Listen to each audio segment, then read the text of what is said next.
Los muros de una iglesia han escondido durante siglos el cuerpo momificado de una persona que allí fue emparedada junto a un extraño sello papal.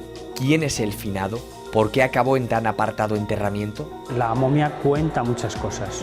El problema es saber preguntarla. Un sello de plomo que debía de acompañar a un documento. Apareció en este mismo espacio la momia emparedada. Un arcón de madera tremendamente humilde. Se trataba de un hombre, una complexión fuerte.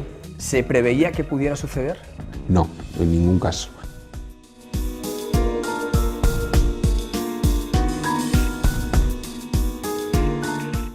La luz, la altura y la belleza de la Catedral de León han eclipsado durante décadas un código casi secreto escrito en la pulcra leonina. Unos mensajes que en el siglo XXI han vuelto a ver la luz. ¿Qué nos querrán contar quienes construyeron esta joya gótica? Permite entrar en esa mentalidad, tanto en cuanto que esas personas dejan su forma de pensar. Lo que nos transmiten es un mensaje de salvación. Si quitamos la escritura, no vemos nada más que hombres barbados y mujeres. Se pone en piedra para así asegurar que se va a cumplir. Se tiene que leer de izquierda a derecha y de arriba hacia abajo.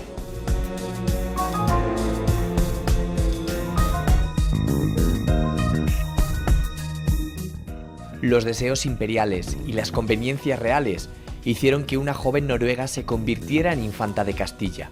Una misteriosa vida y una misteriosa muerte han enlazado dos lugares separados por más de 4.000 kilómetros. Podía haber sido reina en vez de princesa. Yo creo que ahí también hubo un poco de química por... Cuando hicieron el levantamiento de la tumba en el 58. Un lugar mágico, atractivo. Una idea disparatada que es cumplir el deseo de la princesa Cristina. Alfonso X quería ser emperador del Sacro Imperio Romano. Es un lugar un poco de peregrinaje también de noruegos. Deja su país para nunca volver.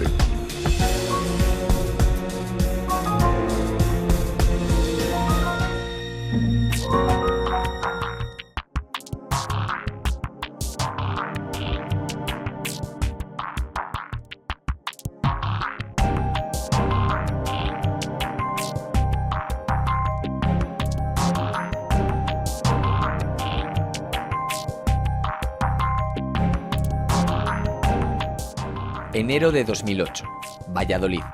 José Ramón Sola, director del proyecto de rehabilitación del Santuario de la Peregrina de Sagún, recibe una llamada. Algo inusual ha sucedido en las obras. Rápidamente, pone rumbo hasta la localidad leonesa para comprobar qué es ese misterioso acontecimiento que ha sucedido. 6 años después, en su despacho, José Ramón vuelve a revisar las imágenes que tomó. Vuelve a cruzar su mirada con la momia de la peregrina.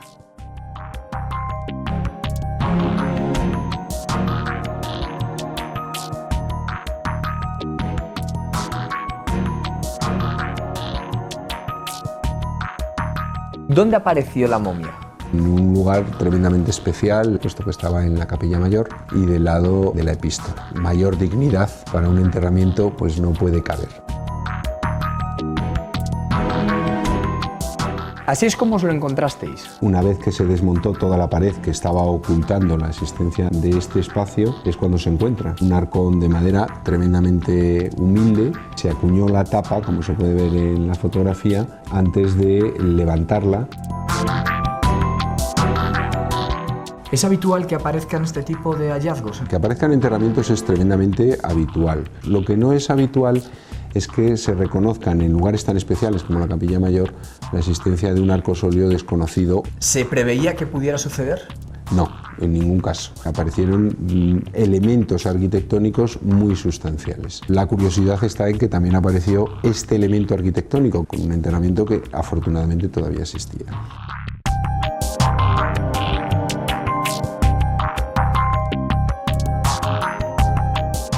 Las obras de rehabilitación de la Peregrina comenzaron a finales del siglo XX. Unas operaciones largas que descubrieron decenas de secretos en un templo que fue levantado a mediados del siglo XIII, pero que 750 años después aún tenía mucho que revelar.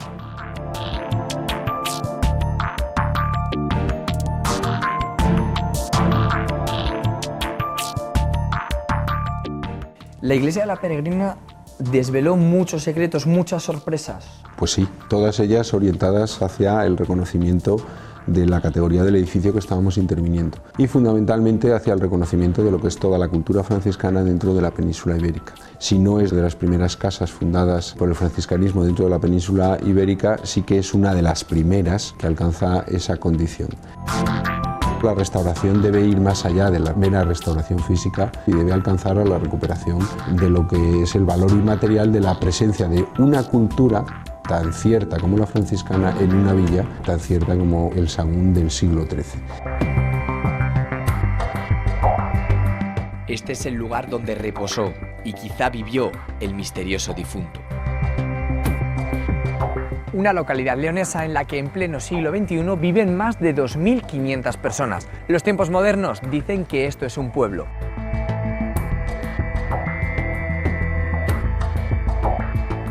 Pero cientos de años atrás, este lugar tuvo una gran importancia. ¿Pudo el finado o la finada ser una importante personalidad? ¿Dónde se encuentra Sahagún? Dentro de la provincia de León estamos enmarcados en el sureste, justamente en el centro del Camino de Santiago francés. Actualmente es una villa moderna del siglo XXI, tiene unos 2.200 habitantes y comprende otras 8 pedanías. Poco tiene que ver este Sahagún con el Sahagún de hace varios siglos, ¿verdad? Sí, no tenemos nada que ver. Era una villa importante. El año que viene vamos a conmemorar el 9º centenario de la fundación de la primera escuela de juglares.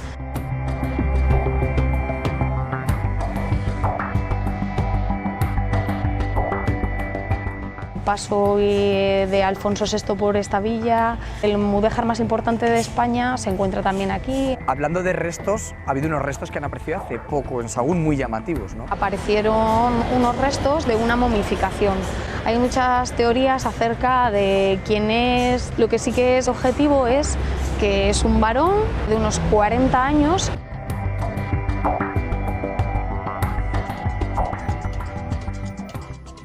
Rompiendo la llanura facundina, emerge el Alto de San Bartolomé. Sobre él, el santuario de la Peregrina, símbolo de una lucha santa por el poder de este lugar.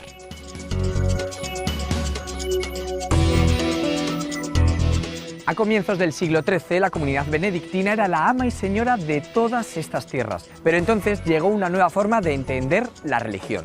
Era el franciscanismo.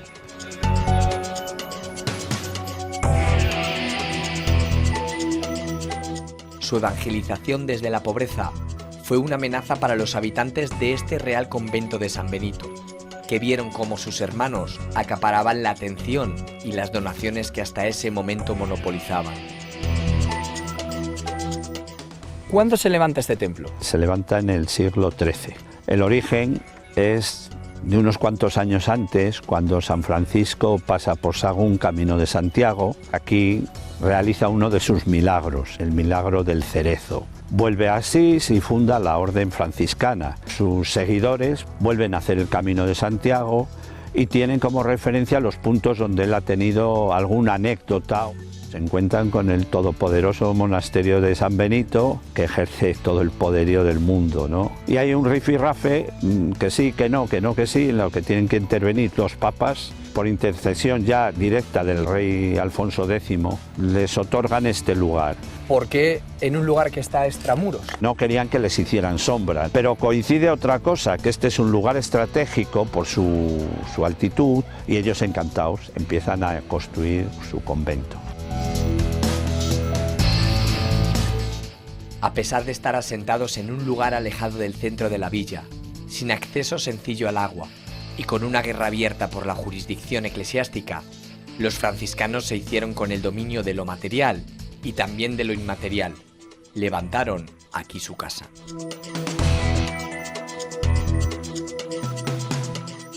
¿Qué importancia llegó a tener este monasterio? Tuvo una gran importancia y para la población sirvió de refugio espiritual. El pueblo necesitaba cubrir sus necesidades de la parte que no se toca, que no se palpa. También el pueblo recibía ayudas con alimentos, no todo era para ellos, repartían con los pobres. En contra un poco también de lo que ocurría en el monasterio de San Benito, que en otros tiempos había habido revueltas del propio pueblo contra el monasterio por el poderío que tenía.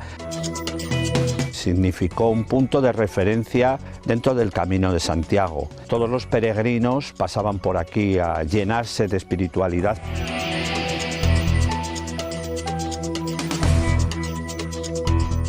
Ahora mismo, ¿en qué parte del monasterio nos encontraríamos? Nos encontramos en el claustro. El claustro es aquello de allá abajo. Aquí podríamos ver la antigua sacristía.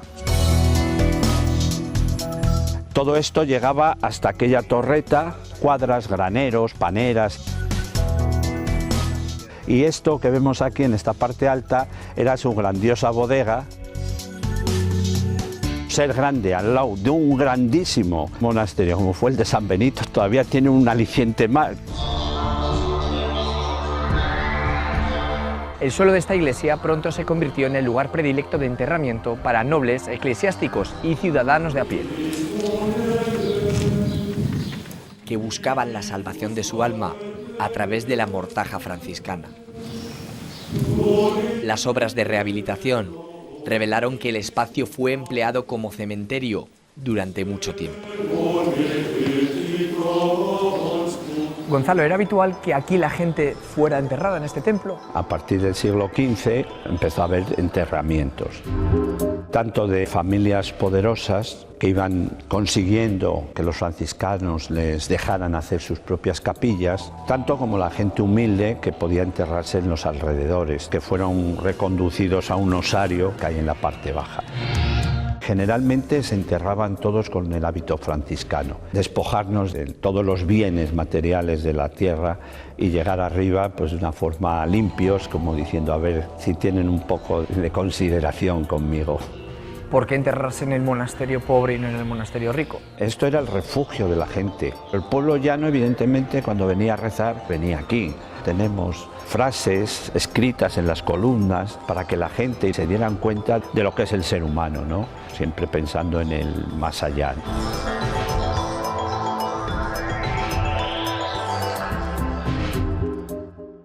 Cuando en el siglo XVIII llegó esta imagen de la Inmaculada, la patrona de Sahagún, el templo recibió el sobrenombre de la Peregrina.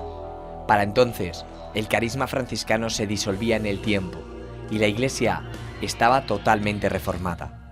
Años después, llegó el momento más crítico, la Guerra de la Independencia. El templo fue expoliado, pero ¿por qué no apareció el ataúd con la momia?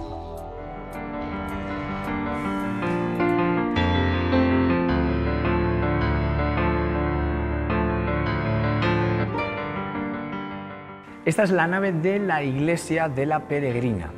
Un lugar que veo un poco vacío, significa que ya no hay culto aquí. Cuando se firma el acuerdo entre el obispado y el ayuntamiento, deja de haber culto de forma continua. Solamente hay una excepción.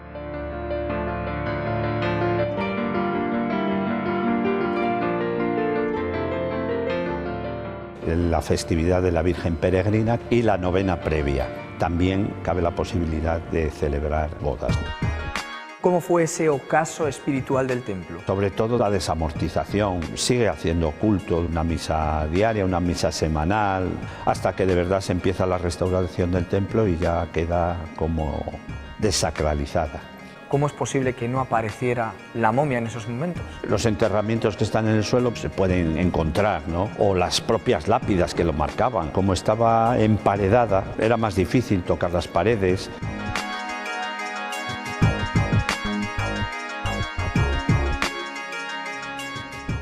Lo que sí que lo es que aparezca tras un muro de ladrillo ubicado en un lugar tan importante como el altar mayor. ¿Por qué esconder un enterramiento en el lugar más digno del templo? A nuestra espalda, una capilla completamente vacía, pero que guarda una extraña relación con la momia. Es el lugar privilegiado de la iglesia, la parte del Evangelio. La familia Voz Mediano tomaron este lugar para tener su propia capilla, conectada con la siguiente, donde tenían un Cristo, el famoso Cristo de la Agonía.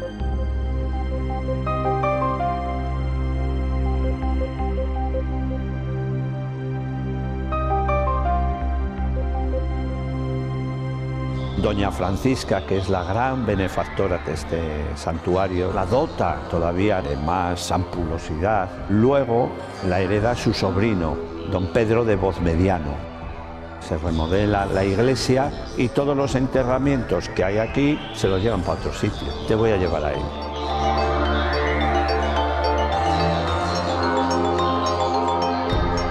Estamos justamente delante de donde apareció un obrero durante la restauración. Por la otra parte, que era el altar, le mandaron picar y abrió una oquedad. Apareció en este mismo espacio la momia emparedada, porque por esta parte existía también una pared.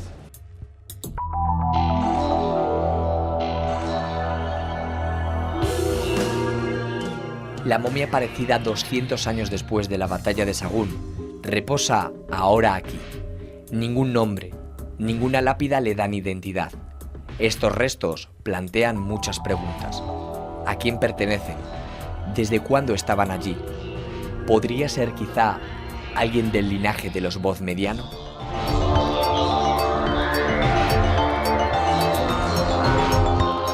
Aquí tienes la momia, con su ataúd original de la peor madera que pueda haber. ¿Qué más apareció dentro del ataúd? Todos esos huesos, según las investigaciones, pertenecen a dos mujeres. ¿Qué os han contado sobre ella? La documentación de que pudiera ser don Pedro de Vozmediano, los historiadores están trabajando en ella. Hay un porcentaje alto de que sea esa figura que fue tan importante en la villa de Sagún. El enterramiento viene de la capilla principal, la ponen en el ábside. Tenía que ser alguien importante, si no lo hubieran retirado más atrás, ¿no?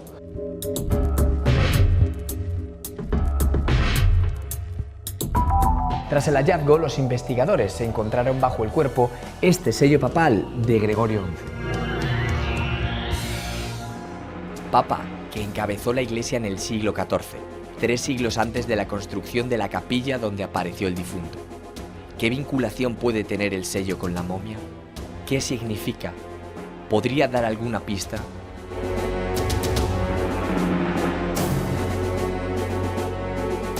¿Qué es un sello papal? Un sello de plomo que debía de acompañar a un documento que acreditaba que ese documento era un documento oficial, pedido por el papado, una bula posiblemente. Posiblemente el personaje que se entierra en la peregrina se entierra precisamente con esa bula para acreditar en el juicio final que dispone de un documento que ha de librarle de pasar una temporada mayor en el purgatorio. Gregorio XI, que es el que aparece en este sello de plomo, es el último papa que reside en Aviñón, traslada de una forma además definitiva la corte papal al Vaticano.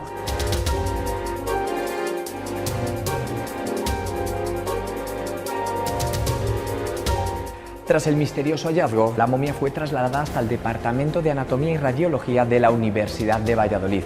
Aquí le hicieron preguntas y aquí encontraron respuestas.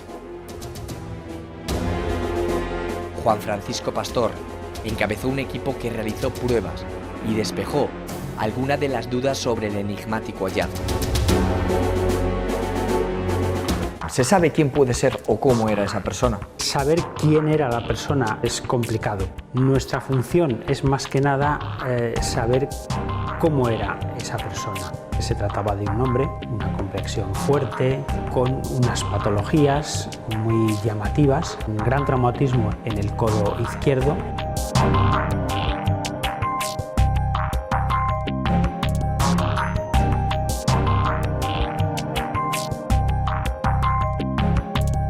Por un aplastamiento, por una caída, por un golpe, por una pelea. Era una modificación natural, se producen cuando el cuerpo queda depositado en un sitio que tiene unas condiciones favorables. En las iglesias, en criptas, sí que aparecen muchas modificaciones. Lo mejor en estos casos es procurar que esos cuerpos estén en sitios secos y bien ventilados. Para una persona de ciencias, ¿Qué supone acercarse al pasado a través de una momia? Aportar datos para un mejor conocimiento de cómo era la vida de esa persona. La momia cuenta muchas cosas. El problema es saber preguntarla. Además, en el enterramiento aparecieron otros restos de huesos. ¿Quiénes eran o qué se sabe de ellos? Se trataba de dos mujeres adultas. Los esqueletos estaban bastante completos, excepto huesos pequeños, que eso nos indica que en un momento determinado esos esqueletos pasaron de un sitio a otro. El informe parece avalar la teoría del estudioso Vicente Encinas, que asegura que la momia podría corresponder a Pedro de Vozmediano. Dice el proverbio que los secretos hay que llevárselos a la tumba. En este caso, el secreto es un nombre, un apellido y un porqué. La peregrina puede que ya no tenga el espíritu franciscano, pero tras sus renovados muros sigue escondiendo muchos interrogantes que quizá algún día puedan encontrar respuesta.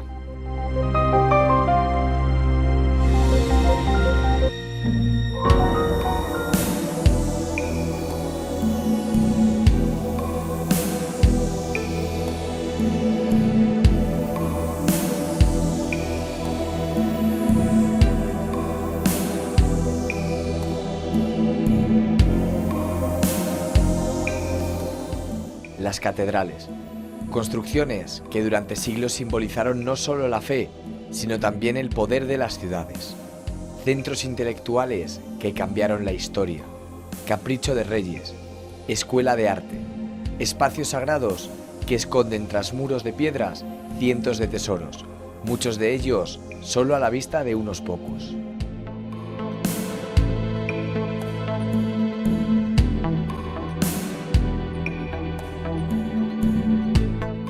La Pulcra Leonina es la tercera catedral que ha tenido la ciudad de León y es uno de los grandes hitos del Camino de Santiago, pero su arquitectura gótica esconde tras de sí mensajes que han sobrevivido al paso del tiempo. Un código que no todo el mundo comprende, enigmáticas frases que llegan desde el pasado grabadas en la roca. Encarnación Martín es profesora de la Universidad de León. Es una de las mejores especialistas en epigrafía medieval. Durante décadas ha recorrido los muros del templo en busca de esas frases que alguien quiso que quedaran para siempre.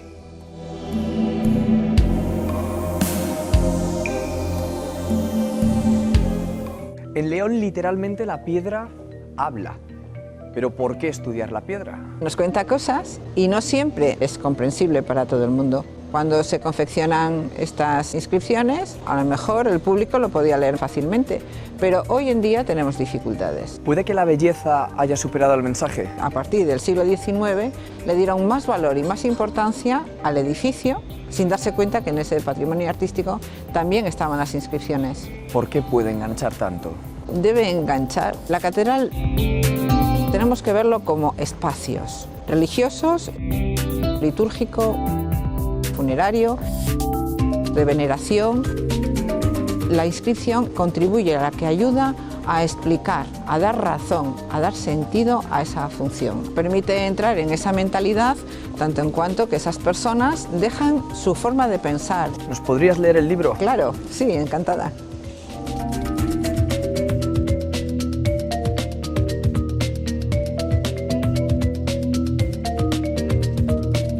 El mensaje más antiguo y el mensaje más moderno de este templo están separados por más de un milenio.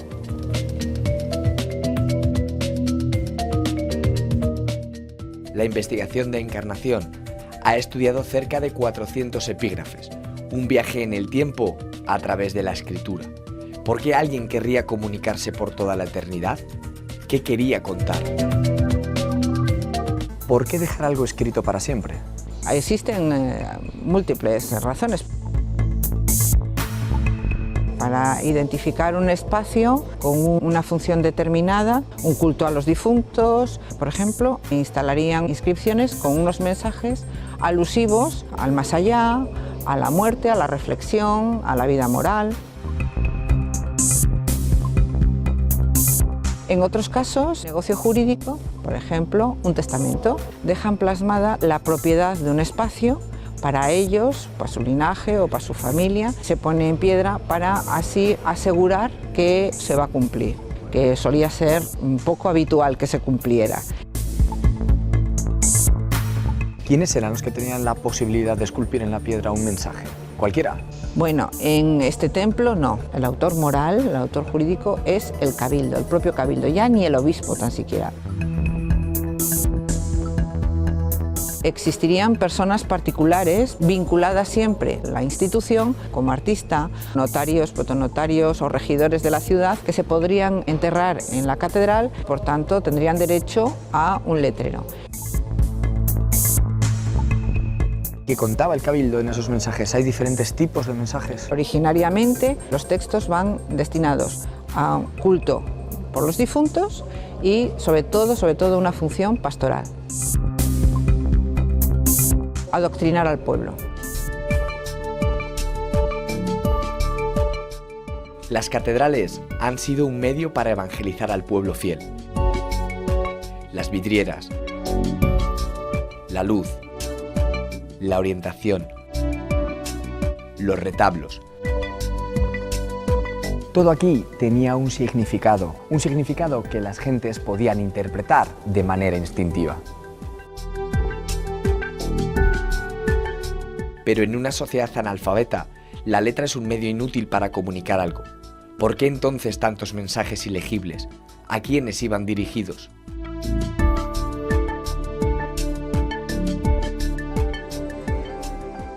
Encarna, soy una persona que vive en el siglo XVI. Entro a la catedral, me encuentro esto, ¿cómo lo leo? Existían unas personas letradas para interpretar esos textos al común del pueblo que no tenía capacidad no solamente de leer, sino quizás de no entender el texto. Pues si yo fuera uno de esos canónigos, estamos ante el trascoro de la catedral, donde en el siglo XVI, XVII y XVIII se decía la misa para el común del pueblo. El sacerdote, a través del discurso, va haciendo alusiones a las distintas figuras y a las distintas escenas. Se tiene que leer de izquierda a derecha y de arriba hacia abajo. Desde las figuras femeninas de arriba, que son las sibilas, las profetisas que ya anunciaron en la época griega la venida de nuestro Señor Jesucristo. Leería el cartel que ellas portan. A continuación explicaría la escena del friso. Vienen con unos letreros, unas cartelas que servirían para el sacerdote como apoyo. Es un apunte para que él centrara su discurso.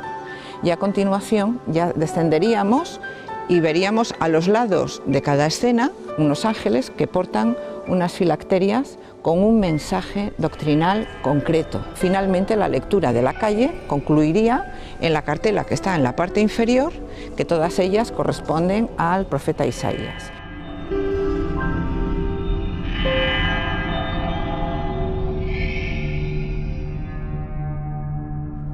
Y el sacerdote diría: mirad, que ya lo anunciaban las sibilas, fijaros cómo en el Génesis, y nos narra una historia.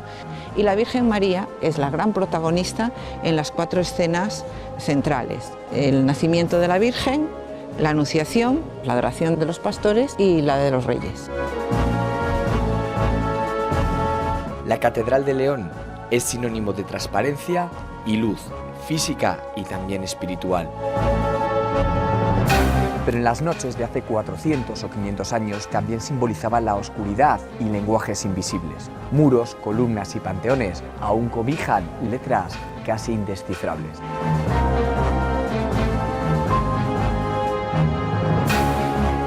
Algunas a la vista de cualquiera, otras en espacios reservados. Es casual su ubicación. Hay mensajes dedicados a unas personas y otros a otras.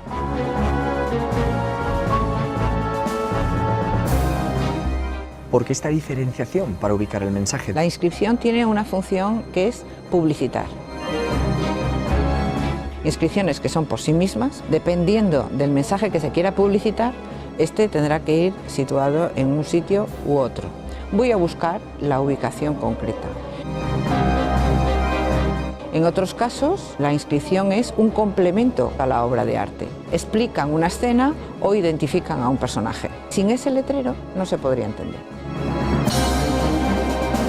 En este caso las del coro, cada sillar tiene un santo adjudicado. Si quitamos la escritura, no vemos nada más que hombres barbados y mujeres. Alguno tendría una representación significativa, símbolo de su martirio. ¿Quién lo identifica? Pues el letrero que viene abajo. Por eso sabemos que él es Isaías y que ella es Judith.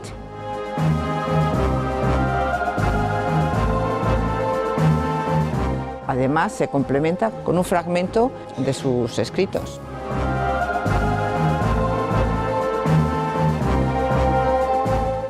en la sillería del coro hay mensajes. ¿Pero qué otros soportes utilizaban? La gente entiende mensajes en piedra, pero esto está lejos de la realidad. La escritura está en todos lados y no importa el soporte. Pinturas que tenemos en la capilla de Santa Teresa,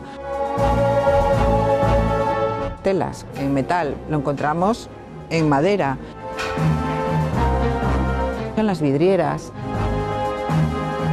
¿Y las inscripciones dónde están? En todas partes. Desde la entrada, que aparece el decreto de indulgencias de cabeza de vaca, hasta la salida del museo, donde nos encontramos las figuras con sus filacterias.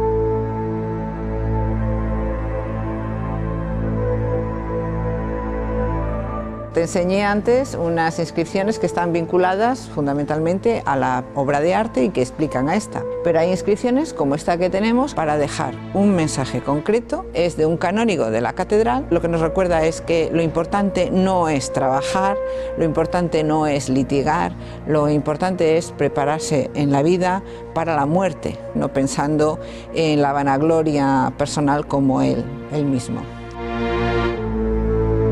Nada es casual.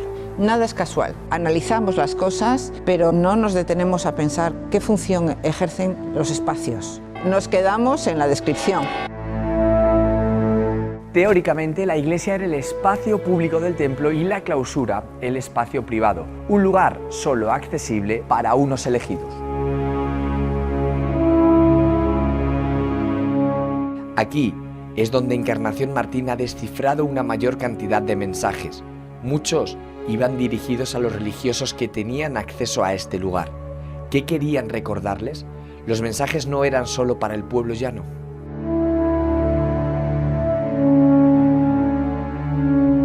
Encarna, el concepto que se tiene de claustro es que es un espacio cerrado para el pueblo fiel. ¿Por qué dejar aquí mensajes entonces? Bueno, el claustro es un espacio procesional para la comunidad canónica, pero también abierto a los fieles. Los mensajes que aquí puedan aparecer van destinados no solo a los canónigos, sino también al pueblo en general. Lo que nos transmiten es un mensaje de salvación. ¿Cómo me lo explicarías? Aquí tenéis la muerte física, donde se encuentran todos los epitafios sepulcrales, tanto en las lápidas del suelo como en las parietales en la pared.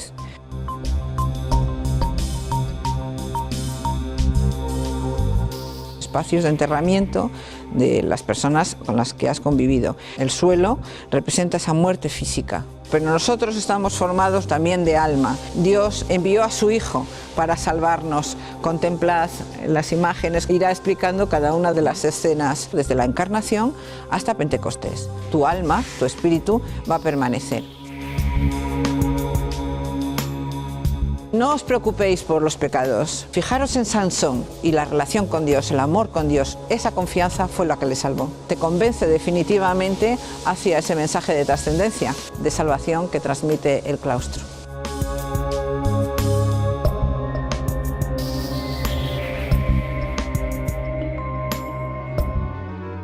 Cada día, cientos de turistas y peregrinos se acercan hasta el monumento más visitado de la ciudad. La altura y los colores eran los imanes que les atraían. Ahora, la pulcra leonina descubre un nuevo secreto al visitante de mirada limpia y aguda.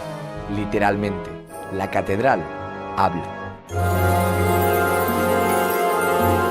Un político romano dijo: scripta manent, verba volant. Lo escrito permanece, las palabras vuelan. Muy probablemente quienes llenaron este espacio sagrado conocían aquella frase: y por ello utilizaron la piedra como el escritor usa las páginas de un libro.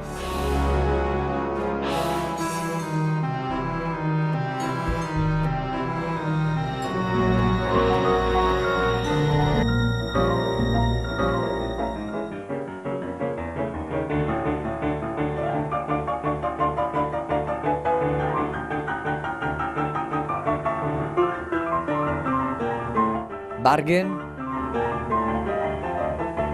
Trondheim y Covarrubias. 3 ciudades separadas por más de 6.000 kilómetros, villas de origen, lengua y cultura diferente, separadas por el espacio y por el tiempo, pero unidas por los caprichos de la historia, el deseo de una corona imperial y un nombre de mujer, Cristina. Bergen es la segunda ciudad más poblada de Noruega, el mayor puerto de cruceros del país y la puerta a los famosos fiordos. Trondheim llegó a ser capital de Noruega.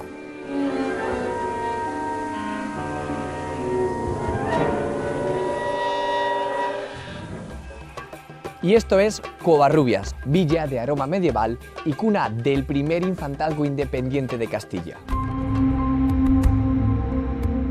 ¿Cómo es este lugar? Un lugar con encanto, mantiene vivo su patrimonio, su historia, su cultura, un lugar mágico, atractivo.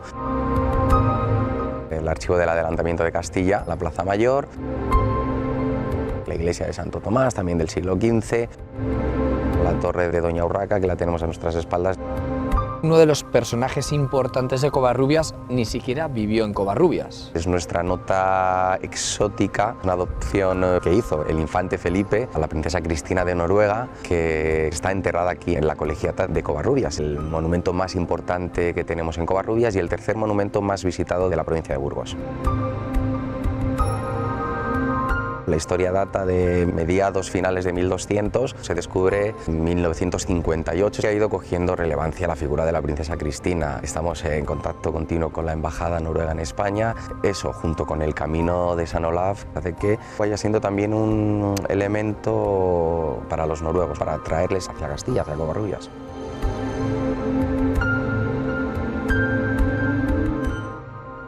Hace más de 700 años, una joven princesa vikinga cambió las misteriosas y lejanas tierras del norte por las cálidas de la península ibérica.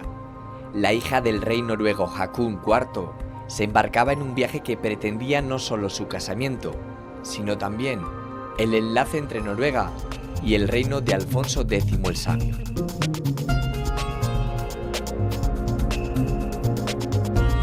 ¿Quiénes son esos dos reyes? Alfonso X es uno de los reyes más importantes de España, Haakon también muy significativo en Noruega. Alfonso X quería ser emperador del Sacro Imperio Romano germánico, porque su madre era germana, hija del rey de Alemania, ¿no? Pero necesitaba más apoyos. Pensó que el rey de Noruega podía apoyar perfectamente esto. Los noruegos eran expertos marinos y Alfonso X quería también tener alguna conexión para protegerse en sus costas.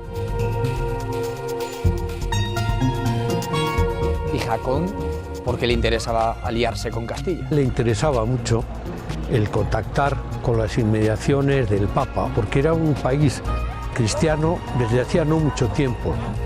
A cambio de eso, Cristina, la hija de Haakon, se iba a casar con uno de los hermanos de Alfonso X el Sabio. ¿Por qué es tan importante una boda y no firmar un papel? Si miramos el árbol genealógico de Alfonso X el Sabio, vemos que estaba relacionado con la monarquía inglesa, con la monarquía francesa, con la monarquía alemana, todo a base de matrimonios.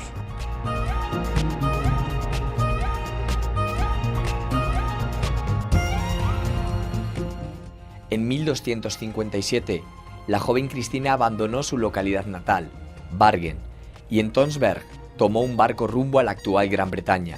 Después, saltó a España, y en enero de 1258 llegó hasta Valladolid, donde en la iglesia de la Antigua consumó su matrimonio.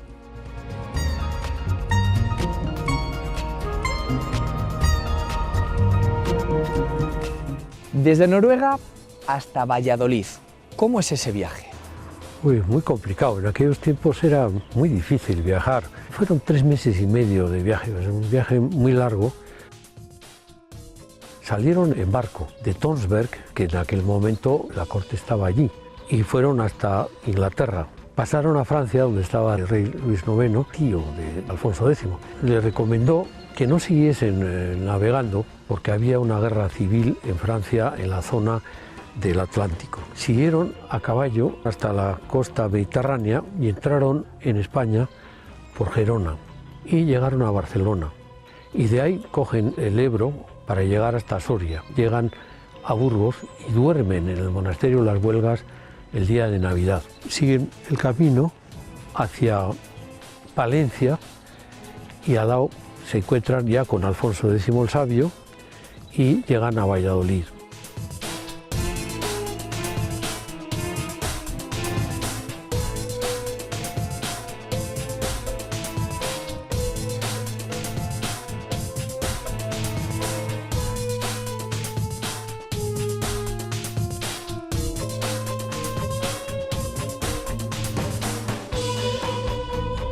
Alfonso X tenía varios hermanos.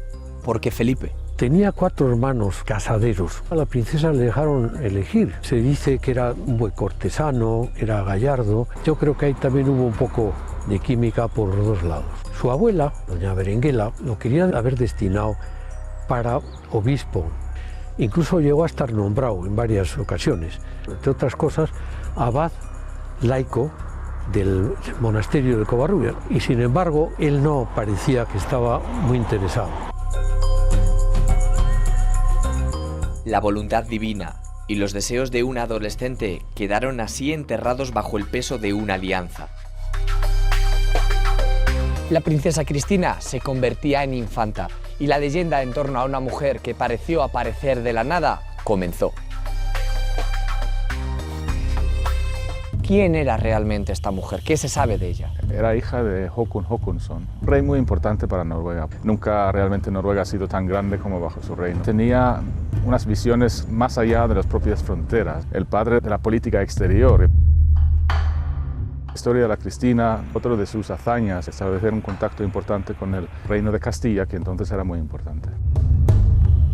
La princesa Cristina es la única hija, deja su país para nunca volver, también lo sabe cuando se marcha. Es un acontecimiento importantísimo, podría haber sido reina en vez de princesa. Tenemos constancia de una carta real que escribe Jaime I, el Conquistador, a Alfonso X el Sabio, pidiendo la mano de Cristina.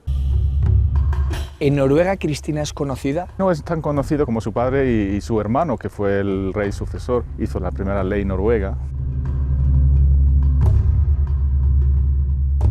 Ni siquiera los sucesores de Alfonso X supieron quién era Cristina.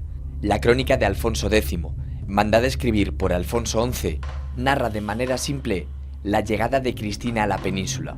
Asegura que la intención del monarca era casarse con la hija del rey noruego, ya que su mujer, doña Violante, no le daba descendencia, pero que mientras Cristina llegaba a España, la reina Violante se quedó encinta. La boda con uno de sus hermanos era una salida de emergencia.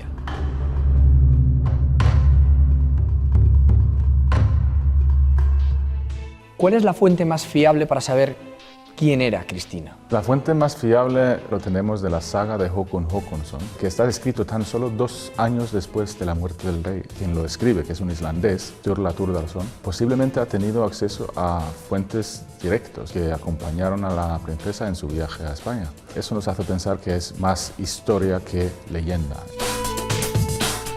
Las sagas es una manera de perpetuar a los reyes. Si contaba las aventuras, digamos, del rey o las batallas o las hazañas, puede versar sobre un rey o puede versar sobre una familia influyente o lo que fuera. Y relacionado con Cristina también este marco que tenemos aquí. ¿Qué es? Muestras de las 5 telas que envolvían el cuerpo de la Cristina cuando hicieron el levantamiento de la tumba en el 58. Y todos son de fabricación de un taller en el sur de España. Están compuestos por seda y algunas lanas. El sepulcro está en el claustro de la Colegiata de Covarrubias. ¿Podríamos verlo? Por supuesto.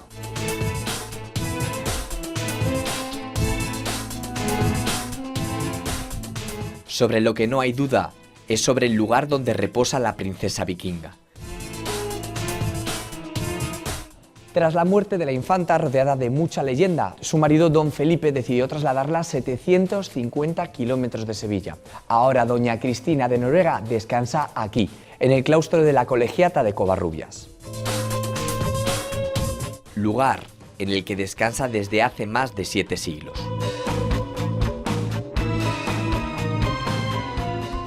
Tras la boda en Valladolid, Cristina va a Sevilla. Se sabe muy poco de la vida que tuvo Cristina en Sevilla. Si viven allí o no viven allí, pues no sabemos realmente, pero sabemos que muere a los 4 años de llegar a España. Es una teoría que murió en Sevilla por aquello de que les tocó vivir allí después de la Reconquista. En la época de Alfonso X, la corte castellana pues, se traslada junto con el ejército de Alfonso. En un momento dado están en Sevilla, otro momento están en Valencia, otro momento están en Palencia o en Burgos mismamente, ¿no? No se sabe muy bien si realmente murió en Sevilla tampoco. ¿Qué se sabe también en torno a la causa de la muerte? Como dice una buena amiga noruega, no se puede morir de pena en Sevilla. Cuando se abrió la tumba se encontró un pergamino sujeto al hombro izquierdo de la princesa. Ponía cómo curar el dolor de oídos. No pasó y murió. A lo mejor la causa de muerte real fue una enfermedad que debería causar dolor de oídos. ¿Por qué trasladarla hasta este lugar, hasta Covarrubias, a 750 kilómetros de allí? Sabemos que llegó de Noruega, pasando por Inglaterra, Francia, llegó de Soria a Burgos. Es posible también que pasara por Covarrubias, con quien se casa finalmente. Tenía entonces el título de abad de este monasterio en el que nos encontramos ahora, donde se podían alejar en el camino, ¿no? Llegando en invierno incluso podría recordar su propio país, si estos campos estuviesen nevados, los montes, etc. Y podría haber querido ser enterrada aquí en Covarrubias, ¿por qué no? Cristina no se sabe si vivió o si no vivió en Covarrubias.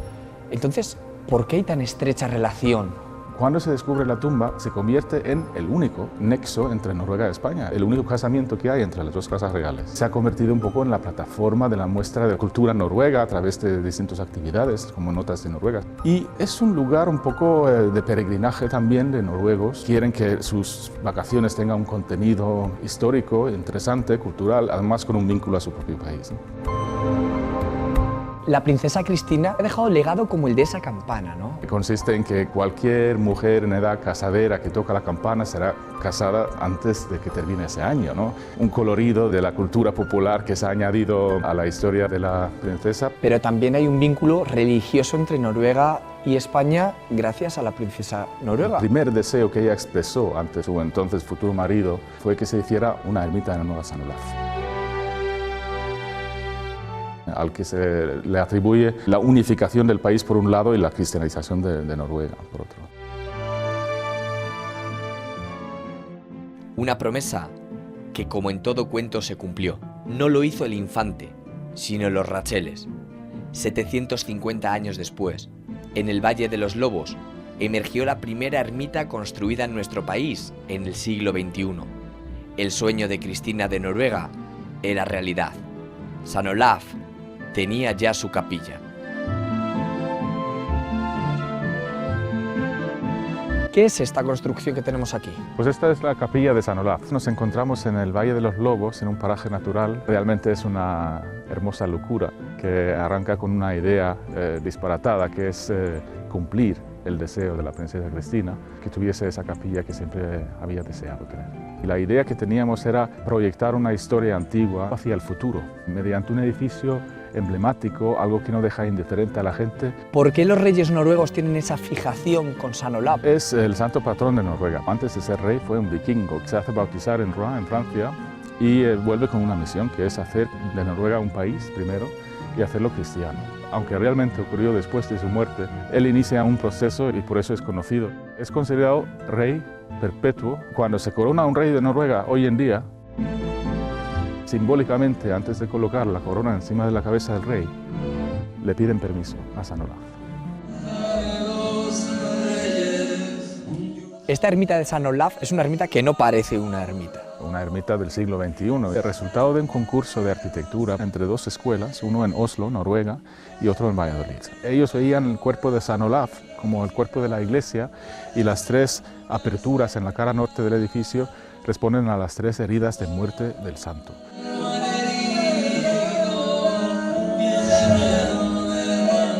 La torre mide exactamente 29,7 metros de altura para conmemorar el día de San Olaf, y arriba cuelga una campana que se llama Cristina, regalo de Tønsberg, el último sitio que vio la princesa Cristina antes de salir en su viaje para nunca volver. San Olaf es el santo patrón de Noruega. En el siglo XI fue quien cristianizó aquel país y actualmente descansa en la joya del arte gótico en los países nórdicos, la Catedral de Nidaros.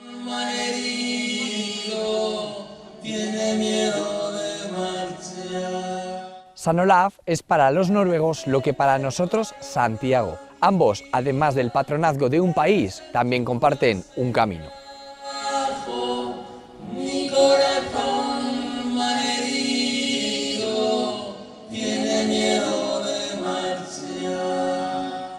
Para un noruego, ¿qué es San Olaf? Personaje histórico, personaje simbólico. También tiene un camino que termina en la Catedral de Nidaros. Son casi 500 kilómetros.